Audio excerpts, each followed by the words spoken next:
Hello everyone, welcome back to our channel. आज के video में हम लोग देखेंगे कि एक एनआरआई इंडिया के अंदर अपनी निल आईटीआर कैसे फाइल कर सकते हैं। निल आईटीआर का मतलब कि आपकी इतनी इनकम नहीं है कि आपके ऊपर कोई टैक्स लायबिलिटी बनती हो, लेकिन थोड़ी बहुत इनकम है जो आप इंडिया से अर्न कर रहे हैं, जैसे कि सेविंग बैंक का इंटरेस्ट हो सकता है, एफडी का इंटरेस्ट हो सकता है, या कोई रेंटल इनकम हो सकती है, लेकिन कोई भी आपकी टैक्स लायबिलिटी नहीं बनती है। मतलब इनकम बेसिक एग्जेम्पशन लिमिट से कम है।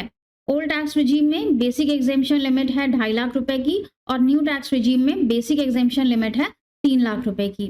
रेसिडेंट इंडियंस को जिस तरह से रिबेट मिलता है सेक्शन 87A में, एनआरआई के लिए ये एप्लीकेबल नहीं है।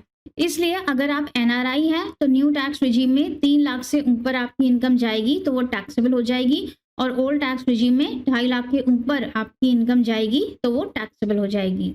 अगर हम रेसिडेंट की बात करें तो न्यू टैक्स रिजीम में क्योंकि रिबेट मिल जाता है तो रेसिडेंट्स के लिए 7 लाख रुपए तक की इनकम पर कोई भी टैक्स नहीं लगता है, और ओल्ड टैक्स रिजीम में अगर रेसिडेंट इंडियन फाइल करता है तो 5 लाख रुपए तक की इनकम पर कोई भी टैक्स नहीं लगता है।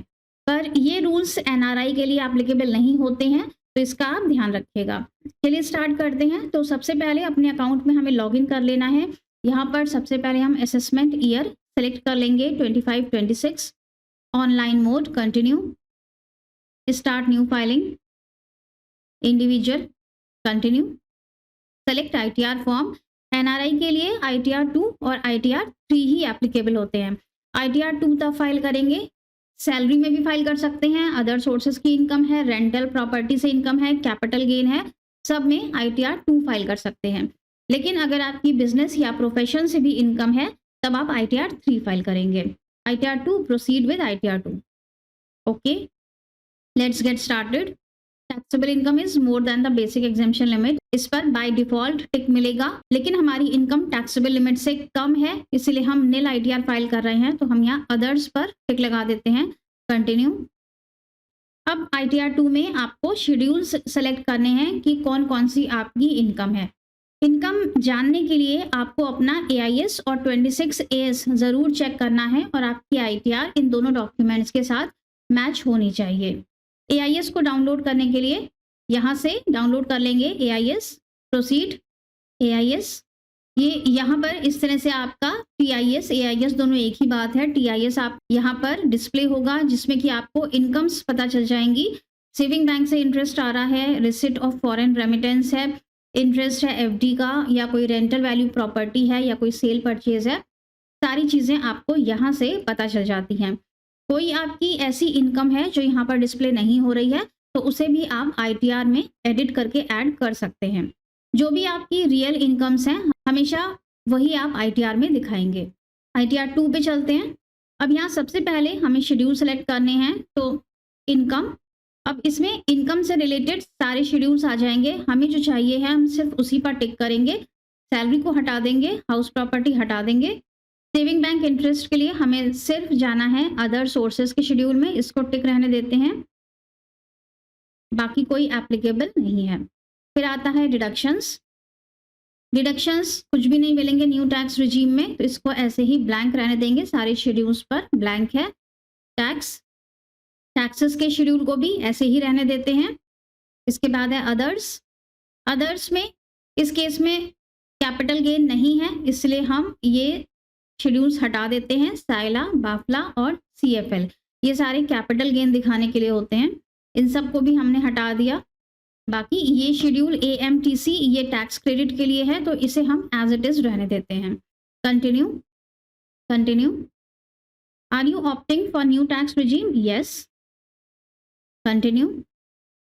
सैलरी एग्जेम्पशंस, इससे हमें कोई मतलब नहीं है, कंटिन्यू। इसके बाद डिडक्शंस हैं, डिडक्शंस भी हमें यहाँ कुछ नहीं मिलेंगे, कंटिन्यू। सबसे पहले जनरल इन्फॉर्मेशन, इसमें पर्सनल इन्फॉर्मेशन है और कॉन्टैक्ट है, यहाँ पे पर्सनल इन्फॉर्मेशन डिस्प्ले होती हैं, इससे हमें कुछ नहीं करना। फाइलिंग स्टेटस पर आएंगे, यहाँ सबसे पहले हमें रिजीम को सेलेक्ट करना है, तो न्यू टैक्स रिजीम पर हम टिक रहने देते हैं। इसके बाद residential status, non resident. Conditions में you were a non resident during the previous year. नीचे आपको अपना ज्यूरिसडिक्शन देना है, आप कौन सी कंट्री में रहते हैं वो ड्रॉप डाउन से सेलेक्ट करेंगे। यहाँ पर आपका टिन नंबर जाएगा। टिन नंबर अगर उस कंट्री में आपके पास नहीं है तो यहाँ पर आप पासपोर्ट नंबर भी दे सकते हैं। इसके बाद यहाँ पर आपको देना है अपना period of stay in India. तो आप रहे नहीं हैं इंडिया में प्रीवियस ईयर में, इसलिए ये सब आप ब्लैंक छोड़ सकते हैं। इसके बाद है बाकी सब में यहाँ पे नो नो ही रहेगा। एक बार आप चेक कर लीजिएगा, whether you are an FPI, no, whether return is filed by the representative SSC, no, whether you are director in a company, no, whether you have unlisted equity shares, किसी भी ऐसे equity shares आपने hold किए हुए हैं जो कि stock exchange पर लिस्टेड नहीं है, तो नो पे रहने देंगे, अनलिस्टेड शेयर्स नहीं है हमारे पास। नीचे आएंगे, यहाँ पर बैंक डिटेल्स है। यहाँ पर आपके बैंक अकाउंट्स डिस्प्ले होते हैं किसी भी तरह के रिफंड को क्रेडिट करने के लिए। लेकिन अगर आपका रिफंड नहीं है, लेकिन फिर भी यहाँ पर एक बैंक ऐड करना ज़रूरी है। इसको ऐड किए बिना आप रिटर्न को फाइल नहीं कर पाएंगे, तो कोई भी बैंक यहाँ पर ऐड होना ज़रूरी है। अगर यहाँ पर आपका कोई बैंक ऐड नहीं है तो आप ऐड अनदर पे करके अपने बैंक को ऐड कर सकते हैं। उसमें आपको अकाउंट नंबर और आईएफएससी कोड देना होगा और आपका बैंक वैलिडेट हो जाएगा। कंफर्म कर देंगे। अब हमारे पास सैलरी भी नहीं है, हाउस प्रॉपर्टी से भी कोई इनकम नहीं है, कैपिटल गेन भी नहीं है, स्टॉक मार्केट की भी कोई इनकम नहीं है, सिर्फ हमारे पास अदर सोर्सेज की इनकम है जिसमें हमें इंटरेस्ट दिखाना है। तो यहाँ पे पर्सनल इन्फॉर्मेशन कंफर्म हो जाने के बाद दूसरा शेड्यूल आ रहा है अदर सोर्सेज का। इसे ओपन करते हैं, फिर से क्लिक करेंगे और इसे ओपन करेंगे। Gross total income chargeable to tax. अब यहाँ पर डिविडेंड है, इंटरेस्ट है, rental income from machinery plant है। अब हमें इस अमाउंट को चेंज करना है क्योंकि जो एआईएस में रिफ्लेक्ट हो रहा है वो कम अमाउंट रिफ्लेक्ट हो रहा है और एज पर हमारे बैंक पासबुक अमाउंट ज़्यादा है। तो यहाँ एडिट पे क्लिक करेंगे और जो ये सेविंग बैंक का इंटरेस्ट हमें दिख रहा है इसको हम चेंज कर देंगे और इसे सेव कर देंगे। अगेन नीचे कंफर्म कर देंगे। अदर सोर्सेज शेड्यूल के बाद साइला, बाफला, ये सारे कैपिटल गेन के शेड्यूल्स हैं, इन्हें छोड़ देना है। Income chargeable to special rates, ये भी कैपिटल गेन के लिए होता है, तो इसका कुछ नहीं करना। डिडक्शंस हैं चैप्टर 6A के, डिडक्शंस हमें न्यू टैक्स रिजीम में कोई भी नहीं मिलने हैं। फिर आ जाता है कंप्यूटेशन ऑफ टोटल इनकम। यहाँ पर जो भी हमने इनकम्स दिखाई हैं आईटीआर में वो सब डिस्प्ले होंगी।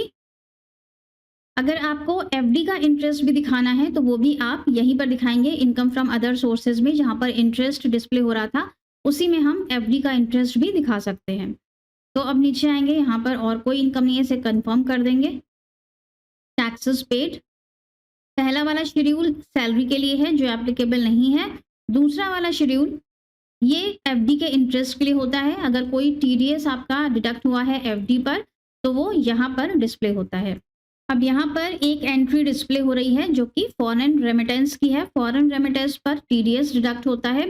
आपके केस में भी अगर फॉरेन रेमिटेंस आपको दिख रहा है एआईएस में या 26AS में तो उस पर टीडीएस डिडक्ट होता है। वो टीडीएस की एंट्री आपको इस शेड्यूल के अंदर दिखेगी और इस टीडीएस की एंट्री का हम रिफंड भी ले सकते हैं। अगर आपका ये टीडीएस 100 रुपये से ज़्यादा का है तो इसका आपको रिफंड भी मिल जाएगा। टीडीएस का शेड्यूल भी कंफर्म कर दिया। लास्ट आ जाता है part B, computation of tax liability. यहाँ पर टैक्सेस की कैलकुलेशन होती है तो कोई भी टैक्स यहाँ पे नहीं बन रहा है क्योंकि इनकम 3 लाख रुपए से कम की है। न्यू टैक्स रिजीम में हम फाइलिंग कर रहे हैं।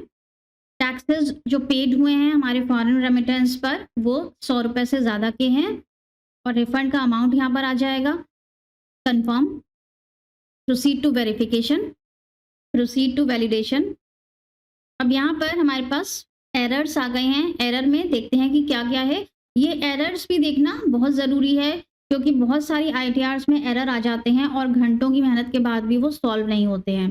तो सबसे पहला है कि टाउन और सिटी, यहाँ पर क्लिक करेंगे तो सीधे आप एरर पर पहुँचेंगे।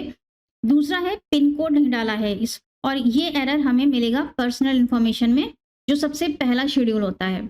इसके बाद है नेचर ऑफ एग्जाम्प्ट अलाउंस और नेचर ऑफ एग्जाम्प्ट अलाउंस, ये हमें मिलेगा सैलरी के शेड्यूल में। तो सैलरी के शेड्यूल में जाकर हमें ये एरर्स दोनों सही करने होंगे। सबसे पहले हम अपने पर्सनल इन्फॉर्मेशन का जो हमारा शेड्यूल है उसमें हम टाउन, सिटी और पिन कोड को करेक्ट कर लेते हैं। यहाँ पे क्लिक करेंगे, यहाँ सीधे हम एड्रेस डिटेल्स पर आ गए हैं। यहाँ पर देखिए जो टाउन सिटी का कॉलम है ये ब्लैंक है, तो यहाँ पर कुछ ना कुछ होना चाहिए इसीलिए एरर आ रहा है। और दूसरा ये पिन कोड यहाँ पर 0 लिखा हुआ है, इसी वजह से एरर आ रहा है। ये दोनों चीज़ें हम करेक्ट करेंगे। दोनों एरर हमने सही कर दिए। अब हम सैलरी के शेड्यूल पर जाएंगे। अब सैलरी का शेड्यूल हमें यहाँ पर नहीं दिख रहा है क्योंकि हमने इसे स्टार्टिंग में अनचेक कर दिया था। तो अब हम उसे करेक्ट करने के लिए सैलरी के शेड्यूल को यहाँ पर ऐड करेंगे। इसके लिए यहाँ ऐड मोर शेड्यूल्स, वापस हम इसी फर्स्ट पेज पर आ गए हैं। इनकम में जाएंगे, यहाँ पर सैलरी का शेड्यूल ऐड करेंगे, कंटिन्यू, स्किप कर देते हैं बाकी सारी चीज़ें, सीधे हम यहाँ पर आ जाते हैं और यहाँ पे सैलरी का शेड्यूल आ गया है। सारे एरर्स रिमूव हो गए हैं, हमारा वैलिडेशन सक्सेसफुल हो गया है। आईटीआर को पहले प्रीव्यू करेंगे, अगर आप सेटिस्फाइड हैं तो इसे अपलोड कर देंगे। यहाँ पर 3 तरह से ई वेरीफाई करके इस आईटीआर को फाइनल कर सकते हैं। या तो आधार ओटीपी से ई वेरीफाई करेंगे या ई वेरीफाई लेटर पर क्लिक करेंगे और 30 डेज के अंदर हम इसे ई वेरीफाई करेंगे। या फिर आप आईटीआर बी का प्रिंट आउट निकाल के इसे बेंगलोर भी सेंड कर सकते हैं बाय नॉर्मल पोस्ट या फिर स्पीड पोस्ट। तो हम ई वेरीफाई नाउ पर क्लिक करते हैं, कंटिन्यू। आधार ओटीपी के लिए यहाँ पे क्लिक करेंगे, generate Aadhaar OTP. I hope ये वीडियो आपके लिए काफ़ी यूजफुल रही होगी और आप खुद से अपना आईटीआर फाइल कर सकते हैं। लेकिन अगर आपको कोई भी प्रॉब्लम आ रही है तो आईटीआर फाइलिंग के लिए आप हमारी पेड सर्विसेज ले सकते हैं। हमारे व्हाट्सएप नंबर पर हमें कांटेक्ट कर सकते हैं। So thank you so much for watching this video. मिलेंगे नेक्स्ट वीडियो में। Till then stay safe and healthy. Bye bye.